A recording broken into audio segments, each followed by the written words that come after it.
Ready? Hey, it's Hello? you. Good morning, everyone. Hey, Jay. We've got Can you hear dogs us? here too. Hello. We can hear dogs. We can hear the dog. Okay, you're a little mute.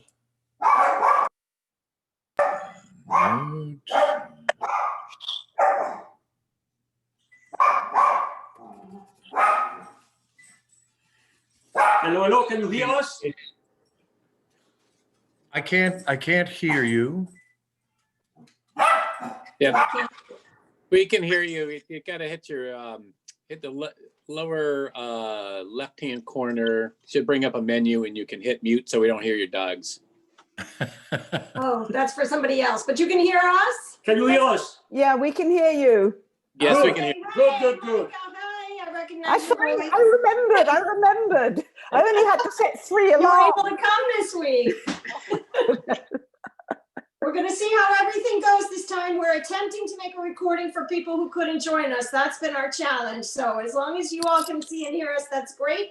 And then we're going to check in about the recording after. It's going to be the mystery. We've got our technician, our 7th grade technician, working on that. So thank you so much, everybody, for coming. Thank you for ordering dinner with us. We hope you're well. This is a crazy, crazy moment. So we're just going to keep cooking, and we're going to show you some fun recipes today. Some of you had your dinners last night, and more of you are coming tonight. So you'll see that you get a soup, you get some croutons, you get some cheese. That's for you to broil and do your thing at home. And you get your steak au poivre with your peppercorn sauce, which Frank is going to do with you. And you get a piece of lemon tart. So the lemon tart we're going to start with because it has to bake. And I've got the crusts in the oven. Jolene, can you come on over? This is like a shortbread that I pressed in. You can use a springform pan. I have these rings. And that's going to be baking while we make the lemon curd. So the lemon curd, we're going to start. We need a cup of juice. And we need some zest. And we're going to put everything through a strainer later. So I did this juice earlier. And I'm going to get it boiling. And then we want to talk a little bit about the scale. If you're not comfortable with a scale, this is how we're going to measure the sugar. I like to weigh everything. So you'll see the recipes on the website. And always a pinch of salt. Okay. We've got cream ready. We've got butter.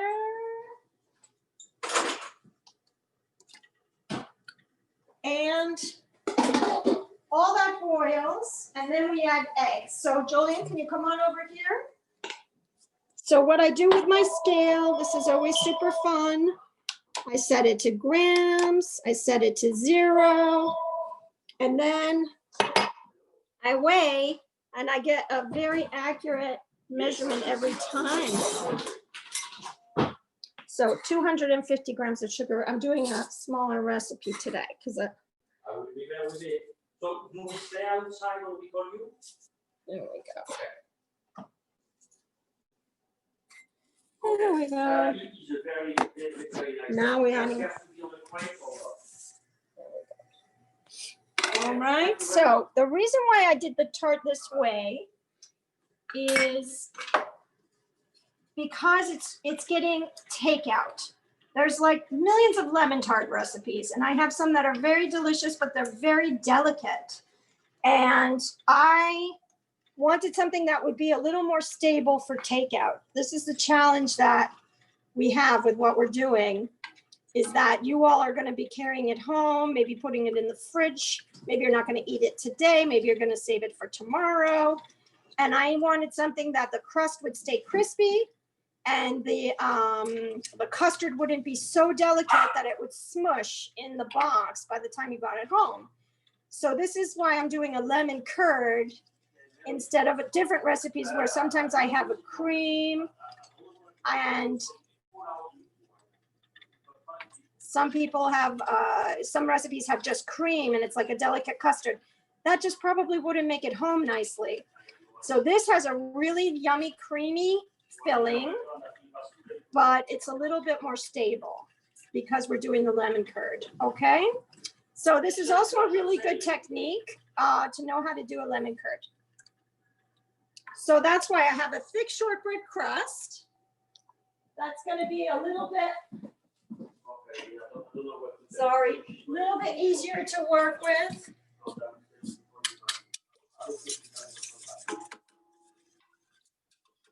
Okay.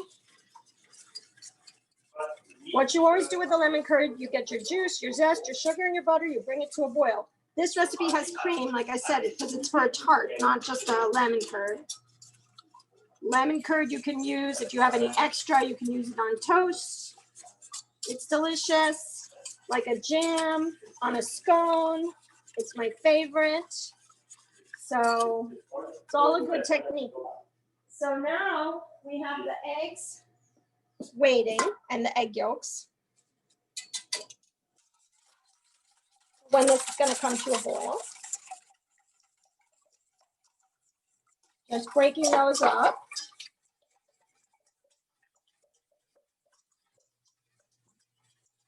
And this is the same as making any kind of a custard, but it's more like a lemon jam, lemon curd, lemon jam.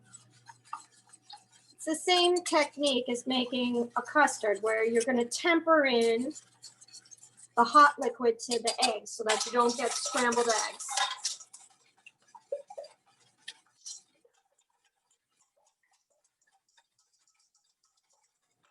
I'm gonna put my cream here.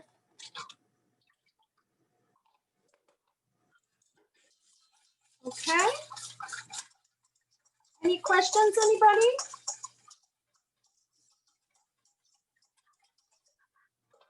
Any questions over here? So, okay, you see this is coming to a simmer.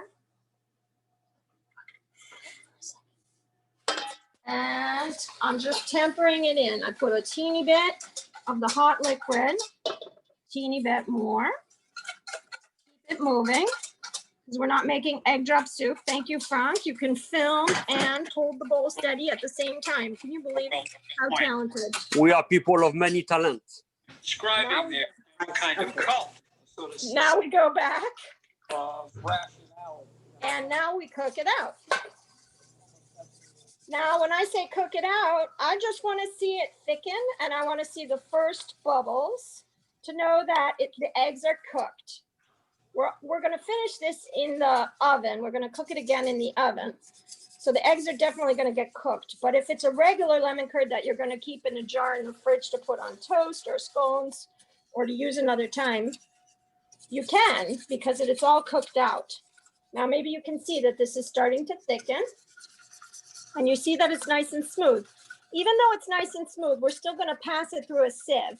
We'll get any teeny bits of egg out if there's some eggshell, which nobody wants to eat. And also the zest that I have in there, we'll strain it out. It'll have given its flavor to the lemon curd. Now you see how I'm starting to get those bubbles on the sides? Just starting. Got to keep with it. That's why let it boil before you add it to the eggs. I know maybe you don't want to add that super hot liquid to your eggs, but if you let it boil, you don't have to stand here whisking as long. And since, you know, in the kitchen, we're always doing multiple jobs at the same time, don't want to stand here any longer than we have to. So I let it come to a boil before I add it to the eggs. So sorry if I might add something. That's very important you boil it, especially for the egg yolk. The egg yolk carries some bacteria, so you need to bring nearly to a bowl for the egg yolk. So anything usually on the kitchen we do with eggs, that's what matters. You need to reach a temperature. Which I think we're there. That's it. Now it's thick, it's boiling, on your safe. We got it. Yeah, it is. It's all of a sudden. You see the boiling here? Yeah. That's what Yeah. you want. That's it. Now what the eggs carry is what we call the salmonella. And by boiling it, you kill the salmonella. Okay. Many things on the kitchen like that are all about temperature and safety. Fridges, boiling, sauces. Believe it or not, everybody, before COVID, we were already trying to keep everybody safe in the kitchen with what we do. So rather than ask Frank to do two things at once, I'll have my son scrape this onto this strainer. And this is just to make sure that it's perfectly smooth. That's it. Okay. It's always good to have a friend. And normally, if you're me on the kitchen, that's where you start to come with a spoon. Because right now, this is for me pure gold. This is fresh, this is lemony, this is amazing.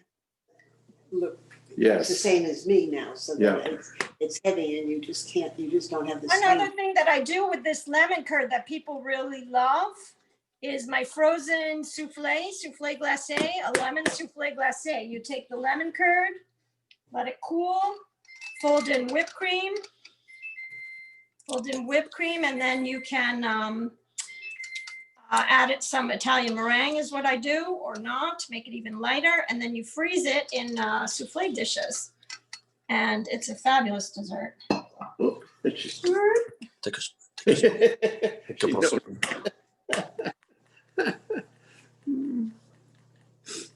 Shortbread crust, like I said, we're gonna pour this lemon mixture on it, but it needs to be fully baked.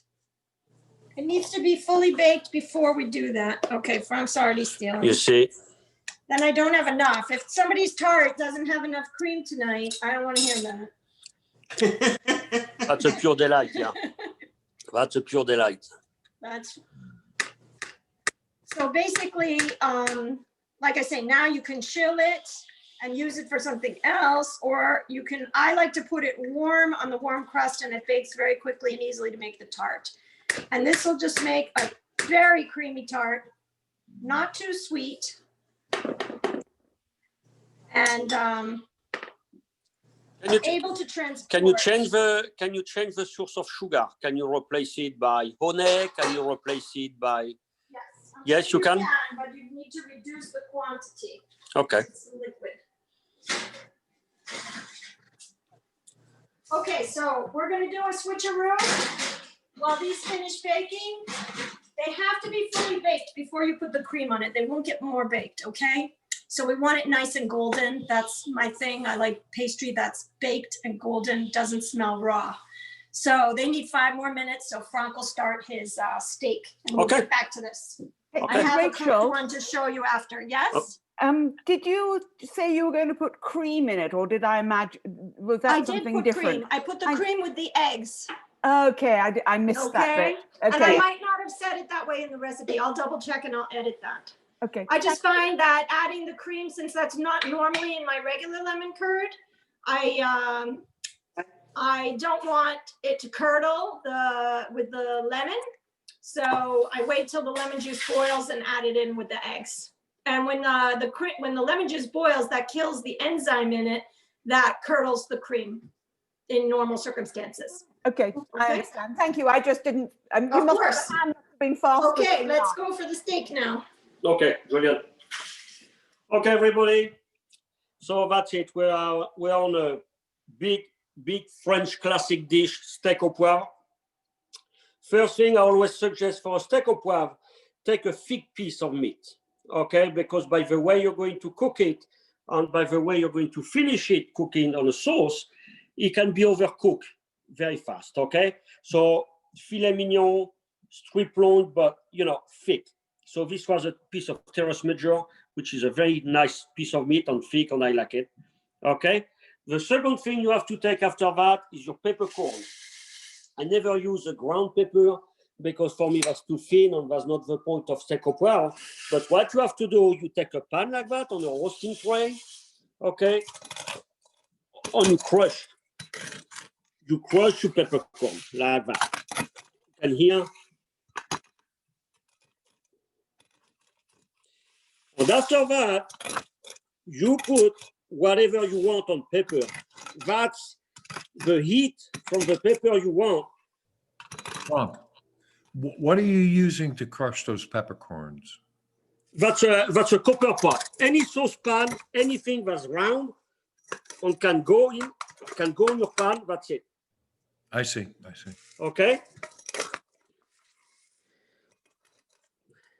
One day I used to go to a friend, and he did a stack of puff for us, and he didn't have that system. He used to put his peppercorn on a Ziploc bag, and he took a hammer.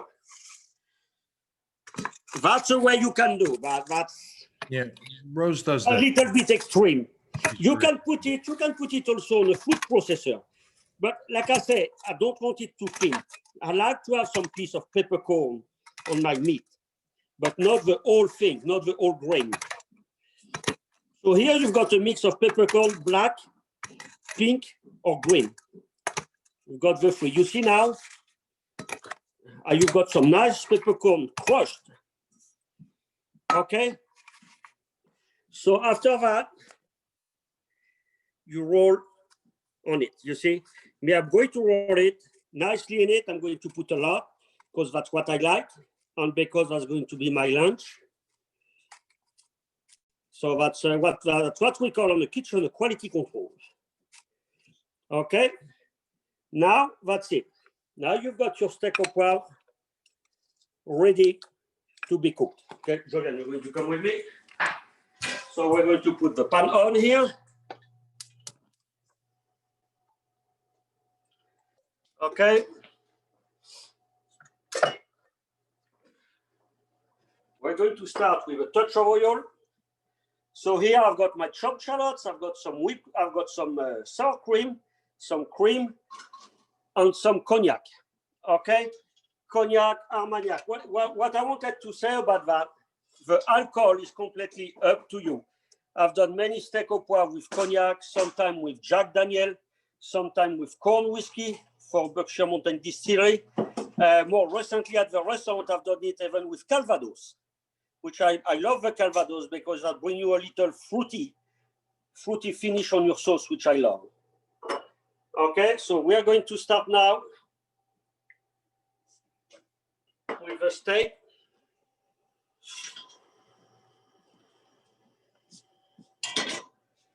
And the steak is going to cook on the pan on the sauce also. That's the whole process that you don't want to lose during the cooking. Okay, so touch of salt. As you can see, you've got already the pepper on it. No need to add.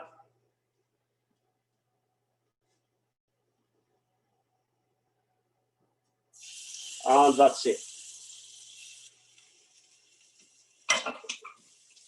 You don't go too crazy on the temperature on your steak for the reason you don't want the pepper to burn. Frank, is that olive oil you're cooking it in? Grapeseed oil here. Grapeseed oil. On the kitchen, usually when we do things like that, we never use olive oil because olive oil burn. So I'm going to discard the oil here. I'm not going to keep it.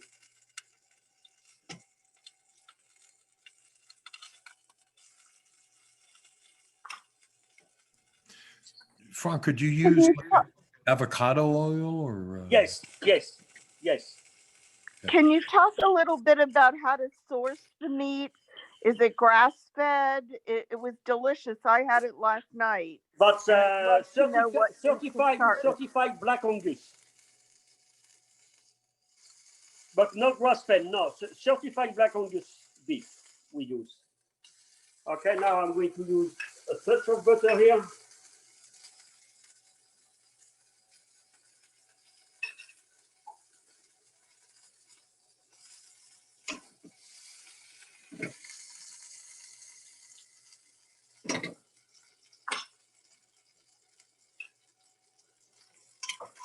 You feed your beef with that, like that.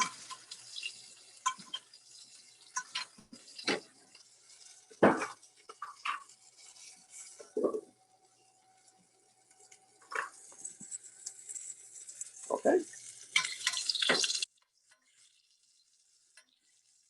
As you can see, I'm very, very slowly because I don't want to burn my peppercorn. And after that, I need the pan to make the sauce. I need to have, you see, all of that on the bottom of the pan here. That's going to make a beautiful sauce. Okay? And that's what you need to keep.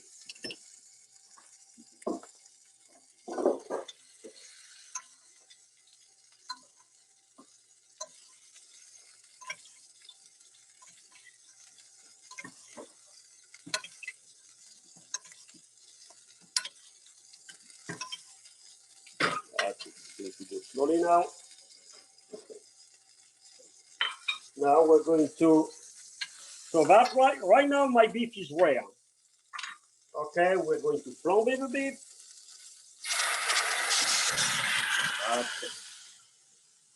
That's okay, Julian. We're good. We're good. No problem. You needed a warning. So now you discard the fat. Okay? And you see that's what you need. Rob, should I call 911? That's okay. We're good. Okay. Now put a touch back of butter here. Shallots.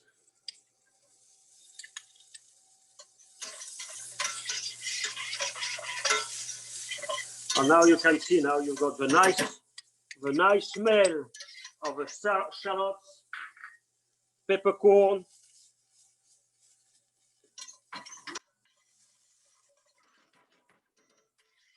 So that's very important to cook that on the same pan, to do your sauce on the same pan. You see, you've got all the good stuff here. That one makes a very good sauce. So now, as you can see, the shallot's going to be ready. And that's why you've got a thick pieces of meat. Because now, as you can see, the meat is going back in.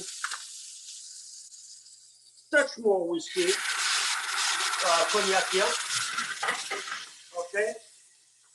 We put a little bit of veal stock.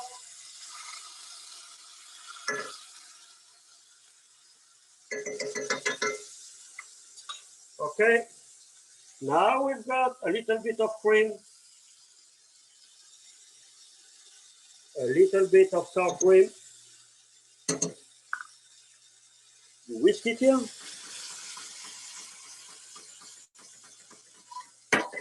So now I hope you understand why you need to have a thick piece of steak, because I like my meat to cook a little bit now with the steak. If you prefer a meat well done, before you do that whole process, finish your meat in the oven for 3-4 minutes. And like I say again, depends the thickness. Depend on the thickness of your steak. I'm going to put a little bit more of that here. That's it. Okay. And now you go slowly. So you can see the meat's going to release some of the blood on the sauce. And here we are. So if you've got, like I said, if you've got a very expensive bottle of cognac or Armagnac, don't use it for your steak.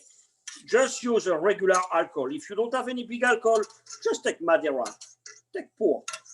The most important, I think, for me, is to have a nice coat of peppercorn on shallots like that on your steak. And as you see, you've got cream on it, but the sauce is quite light. Okay, that's not reduced like crazy and thick and splitting. This is just nice.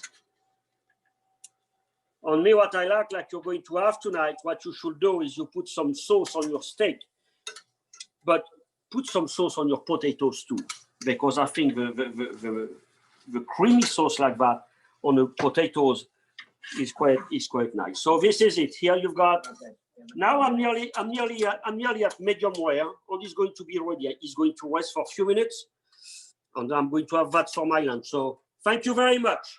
Okay. Smells like my crust is baked. Frank, you're the best.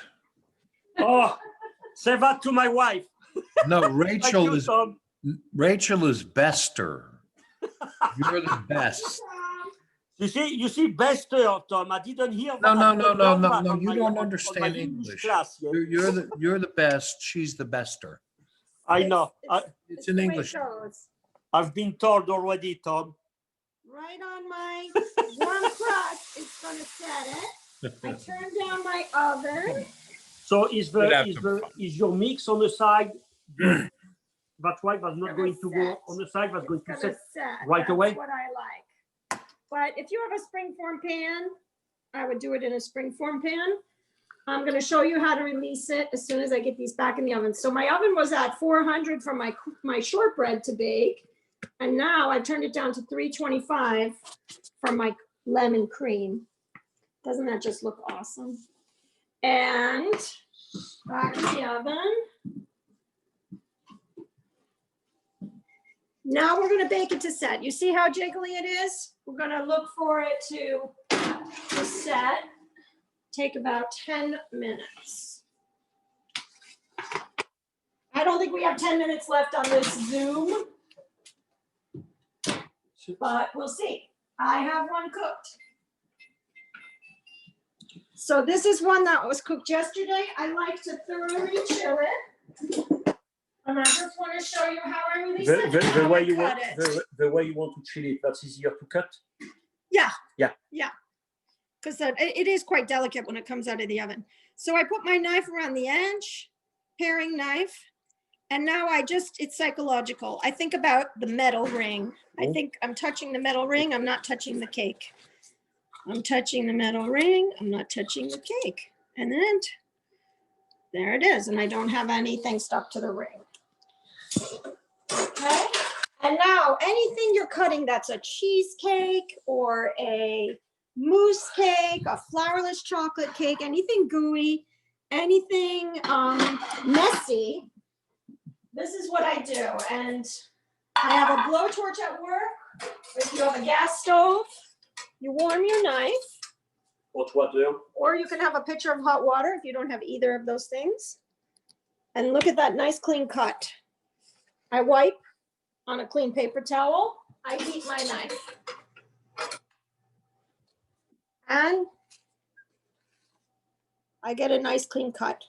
This way you can cut, you get a better control of your portion. You get a better presentation.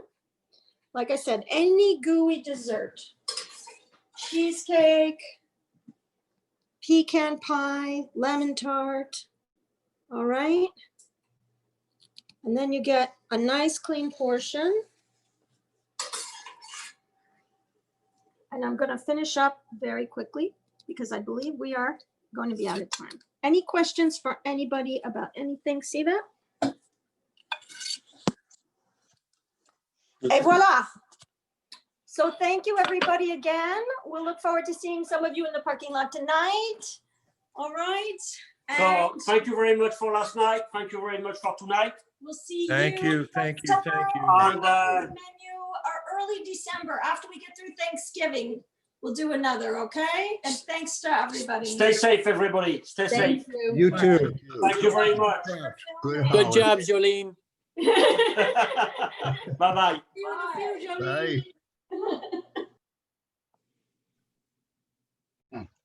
Did you mention the cut of beef?